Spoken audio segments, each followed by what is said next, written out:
Hello and welcome everyone to this episode of the Meaningful Communication Show. I'm your host, Chad Eves, and today we are joined by a very special guest, my friend and colleague, Michael Gansl, who is a business coach in New York. He is the seasoned voice of reason. His consulting company is the Voice of Reason Consulting. He's been at this for over 3 decades and has some really interesting insights, perspectives, experiences, and great stories that I've really enjoyed learning and listening to since we met each other last year during COVID. It's a really good example of connecting with people and getting to know each other. He's also been involved in startups, had an IT company called Netland that generated $18 million in sales. And today we'll probably touch on some of that. And if you'd like to contact him, his LinkedIn account and his company's website will be in the show notes below. So be sure to check that. And so if you're looking for any advice or perspective on sales, marketing, business coaching, reach out and ask him and contact him and see what you might be able to do together. Earlier, we are going to discuss an article that Michael shared with me called 14 Amazon Leadership Principles. And it's pretty interesting. It's written from the perspective of a software engineer, which in a prior life I actually used to do for a number of organizations. And so this is going to be an interesting conversation. So Michael, what attracted you to the article? Well, hi, Chad, and thanks for the introduction. And I'm really enjoying being here. Excuse me. So I just want to amplify, we met in a networking meeting over Zoom and during COVID. And I realized, I think we both realized that we had so much in common, despite the fact you're in Chicago, I'm in New York, despite the fact you're a Midwest guy and I'm an East Coast guy. We don't want to get into politics because we don't want to go there. But, we realized we had so much in common and we started talking our own. And basically, I consider us work buddies. Every 2 weeks or so, we have a conversation. We talk about sales, marketing, business issues, what's going on with me, what's going on with you, a little bit of the personal. And it's been terrific. And it's been great. And now you've invited me to the podcast, and that's terrific. I really appreciate it. So actually, you asked me the question of the 14 Amazon leadership principles. How did I get to that? Well, one of my clients, Dan, who's really just an amazing mind, and that's what I love about him. He actually started reading this book, Working Backwards, Inside Stories and Secrets from Inside Amazon by Colin Breyer and Bill Carr. And, it's the interesting thing about reading business books is that, this book is 270 pages, thereabouts. It takes a lot of time to go through 270 pages. So you want to basically try and skim it and sort of get to what the heart is. So I did a little search and I found an article written by, as you said, a software engineer who is currently working at Amazon and basically was talking about his perspectives about the 14 Amazon leadership principles that currently the company runs on. Now, I'm always fascinated by how companies grow. And way back when I started my company, Netland, there was a software company called Cheyenne Software. And they started out I think at the end of maybe the first few months, there were 12 people. And then by the end of the year, there were 300. And it fascinated me. How do you grow a company from 12 people to 300 in 1 year? Not only do that, but do it successfully because they were quite successful. So I've always had that passion. I've always had that curiosity. And so when I saw the book that Dan had recommended and I got it, and I started reading these 14 principles, I said, this bears a lot of conversation, which is why I mentioned it to you. And then when I found this article by the software engineer who explained what the impact of these principles were on him personally, I was just fascinated by it. So that's the whole backstory. So where would you like to start on the front story? Yeah, well, I think that's one of the things that's interesting is to look at how an organization has its principles, its values, and how they relate not only on an organizational or a macro level, but also to this person as an individual. Right. And what people take away with it. Because, that's either where things can be very successful, or things sometimes will get stuck in the mud, so to speak. The first thing that is written here is customer obsession, is being concerned with serving the customer. And there's Jeff Bezos has been quoted multiple times about just being obsessed, crazy with serving the customers, and how that trickles down through the rest of the organization. Because a lot of people that are more in the line work, are they thinking about the customer, or are they just thinking about that task that they're working on? Well, actually, it goes to the start. It goes to the very premise of starting a company. Basically, we start a company and we're thinking of ourselves. We're not necessarily thinking of the customer and what is their experience. We want to think of what is our experience in going outward. And I think the key in this customer obsession, which is very much one of the very first principles, is basically working backwards, which is the title of the book, because that's where they're starting from. They're not starting from, gee, I have a business, I have something that I want to deliver to you. It's really, what does the customer really want? And then going from there. It's an interesting perspective. And then if that's the case, that's where you start the customer experience. Then everyone in your company, starting from the very top to your, what I'll call your weakest link, has to basically share that same obsession. Well, let me ask you this, Michael, because I know one of the things you're passionate about is helping entrepreneurs become CEOs. Is how do people make that pivot or turn that corner from I started the business for myself and really kind of focus on that, to having that wider view involving the customers? Well, if things aren't going well, they're certainly going to ask that. They're certainly going to look at that. But even if things are going well, they're going to ask that. I mean, inevitably, no matter where you start along that timeline of, say, starting your own company, at some point, you've got to ask, what is the customer experience? The sooner you realize what the customer experience is like, and the sooner you deal with that, I think the chances of success are that much greater. If things aren't going well, so why aren't things going well? Well, again, what's going on with your customer experience? If things are going well and you want to get better or you want to grow, where are you going to start with? What's that customer experience like? And how can you give a better one? How can you dive deeper into it? Or how can you expand it? Or what are other services that you can offer to amplify that customer experience? And I think we lose sight of that. All too often we lose sight of it. We think of, what do we want to do, rather than what do we want our customer to do? What do they want? I don't know if that answers your question, but, when I'm doing my business consulting, I'm going to ask the very first question is, what do you think your customer experience is like? Right. And I think that could be a tough nut to crack for a lot of entrepreneurs, especially first-time entrepreneurs, is, there's this vision of, we're going to make this widget that everybody's going to love and everybody's going to use in a certain way. And how's it being received? Are they using it? They might be using it in a way you never envisioned, and that could be more profitable and more successful than the first go. I mean, it's like Amazon. They were books originally, and now there's pretty much nothing you can't order, to get delivered from them nowadays. Well, I think he knew that. He knew that books was just a starting point. Right. It wasn't that he discovered it after having success with delivering books. He knew that was just a starting point. And he did, actually, reading the book, you realize how much research he did to really understand that was a good starting place. Right. And that actually goes to another point.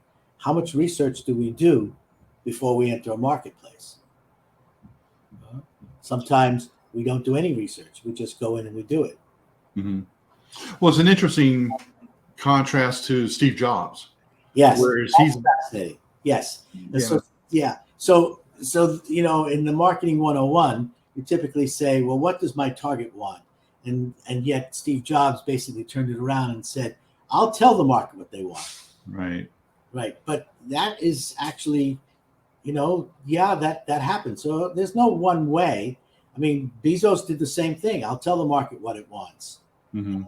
Jobs did. I'll tell the market what it wants. So is the key a black turtleneck and jeans and white sneakers, or? No, I think that Jobs did the research too. Yeah. I think even if you're going to tell the market what it wants, you're still going to do the research. You're going to say, what is the gap? What's missing? Mm-hmm. And actually, I was in that technology industry when I would say that the technology industry, the modern technology industry, started around the 80s, the late 70s, when personal computer became a factor in the marketplace. You no longer had to depend on the mainframe, right? But now you had a personal computer. And then we were able to take the personal computer and connect it to the mainframe. Then we were able to basically build networks where peer-to-peer networks where computers actually connected to one another. And then we built a network where we had servers that basically all the data stored so that everybody on a wired type of network could actually bring all of their files to that one place. So things began to emerge. So now in the technology industry, the data folks, the IT, information technology people in charge, basically said, well, we're going to be in control and we're going to tell everybody how the technology works. Of course, now what Jobs understood was, just what you said earlier in the conversation, not everybody was doing it the same way. And he realized that. So he basically democratized, made a democracy about the utilization of technology. It now was no longer in the hands of the IT director. It was in the hands of the user, hence the iPhone, that basically, and hence and of course, with the advent of the internet, everything changed. But, in a sense, Jobs did his research to understand it was the user that had the power. It was the actual application that was the power. It wasn't the director of technology who was in charge of the platform telling everybody, this is the way you should do it. Right. And the other thing I think was interesting, talking about Jobs again, and also how this applies to Amazon or other organizations, is the evolution of an idea. Like Apple was not really first in anything they did. No. But they made it better. Well, no, I'm not even sure about that. In the early days, I sold against the Apple. The Apple basically was a closed system. Mm-hmm. Right? And still is. But they put the power into the user's hand. Right. That was hands, and that was really the issue. Well, and you mentioned like the Rio player nowadays, which was like one of the early music players, MP3 players. Nobody knows what that was. iPod came in there and just like obliterated, that market. And with really the iTunes store, they made it easy to get the music and put it on the device. But if we bring this back, let's bring this back. The Jobs and the Bezos, the Google guys. That's a whole other world. Mm-hmm. I'm sure that they're not listening to our podcast. Never know. No, Jobs certainly is not. Jobs not, no.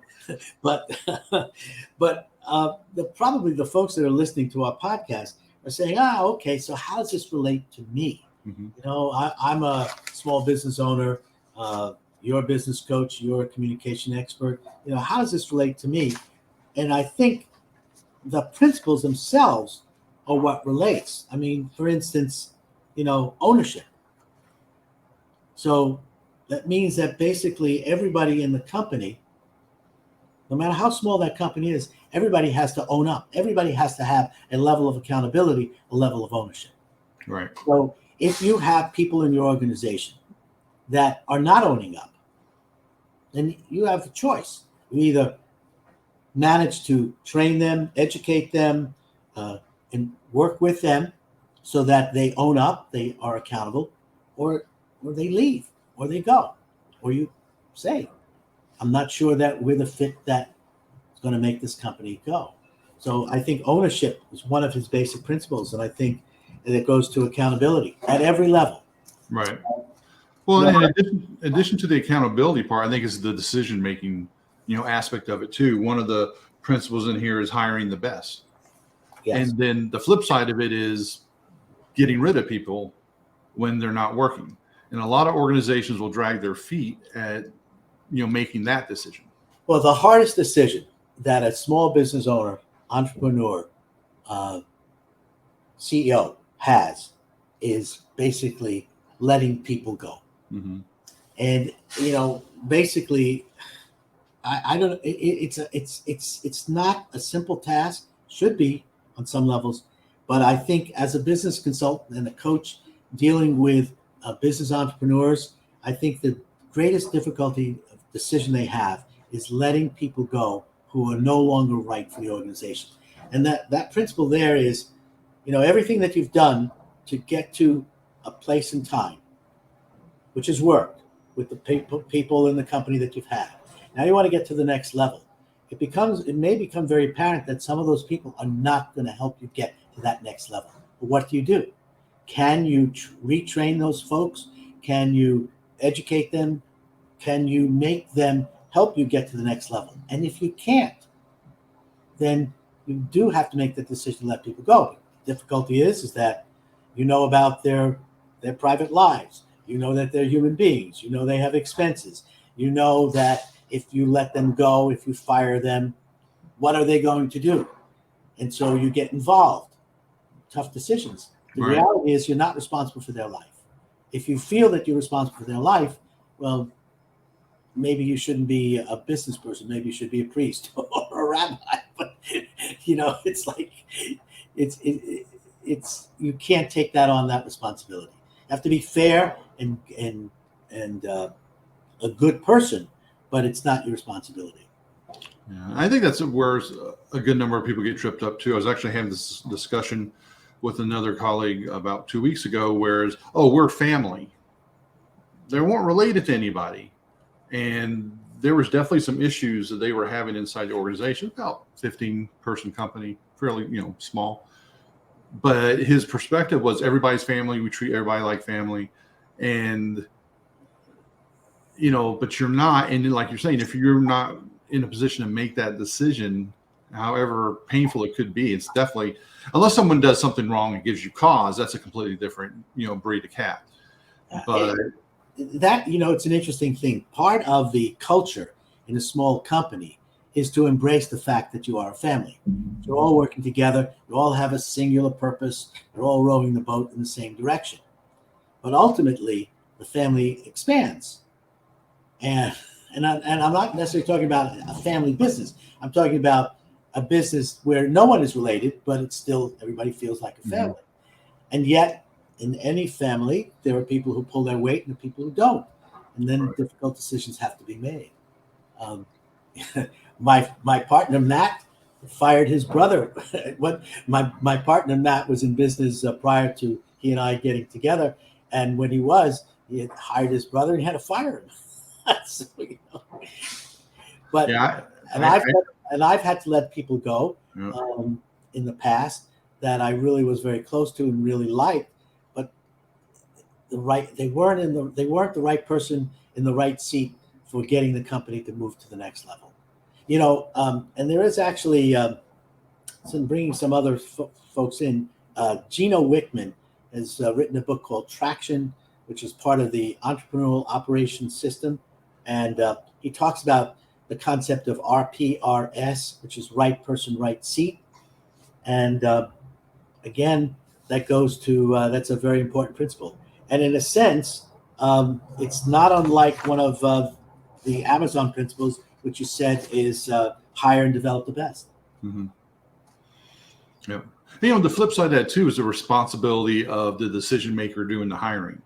Is, if there's not a fit or something, it's easy for, I think it's probably a human reaction to blame the other person or other party versus, what was the decision making? What was the role that the hiring person made?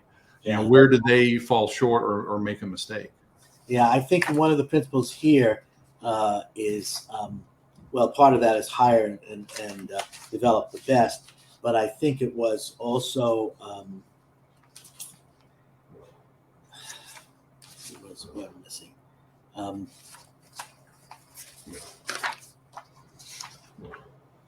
I think ownership. I think, in that hiring process, you have to take ownership. Mm-hmm. That goes to that. But I will tell you, I know we've got about 20 minutes in, probably maybe go another few minutes more, because we don't know if we can keep everybody's interest, because maybe they want to come back. I hope they come back. We'll be talking more about this. But I'll tell you the thing that I think is really critical in hiring people. And that is, you hire people who are curious, who want to learn.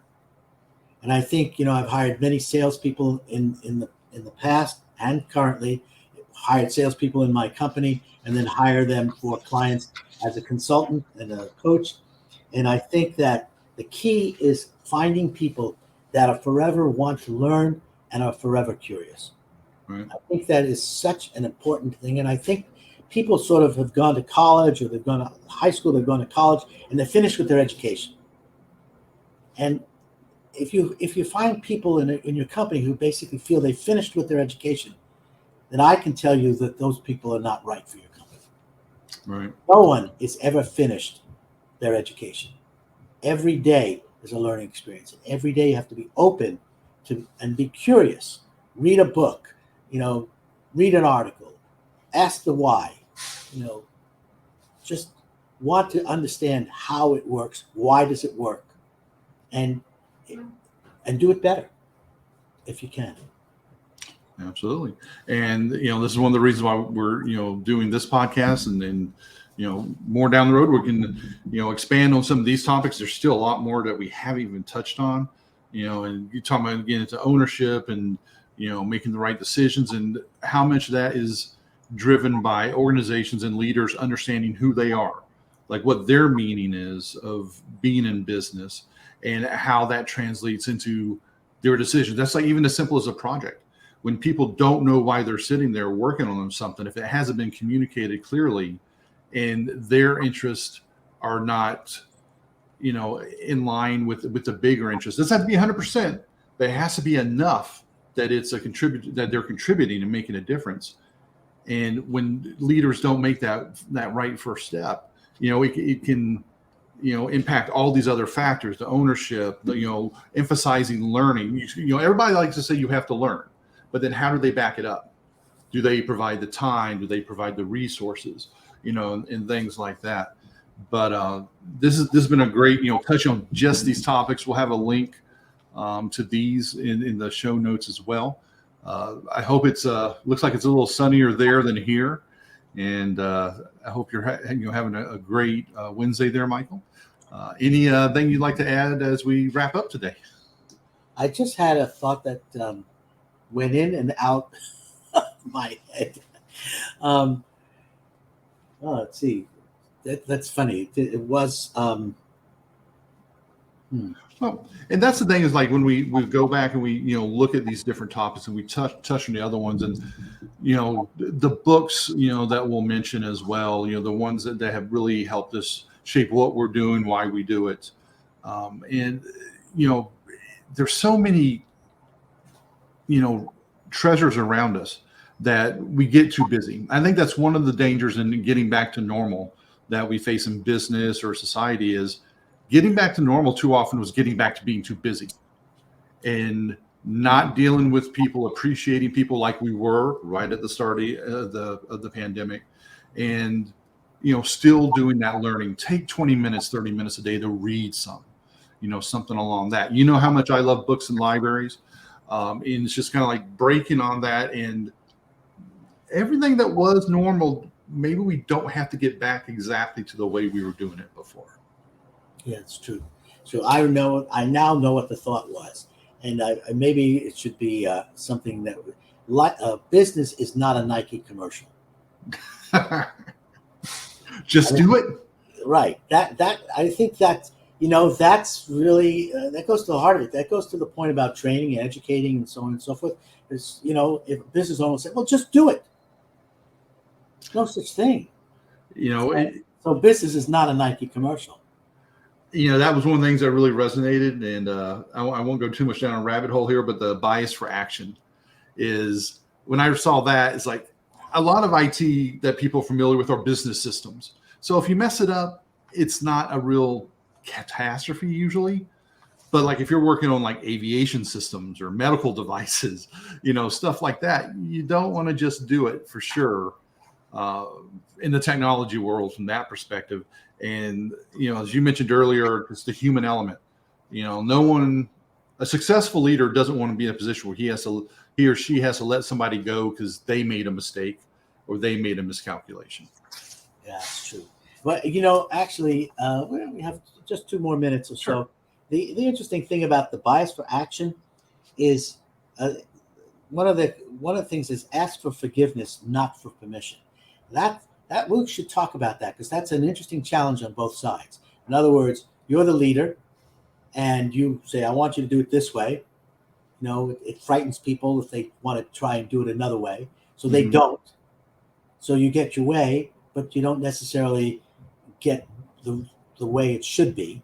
And so you want people to basically have a bias for action. So it's we'll talk more about that. That should be a fun thing to really get into because that gets into how you lead or how you don't lead. Yep. We could do that next topic.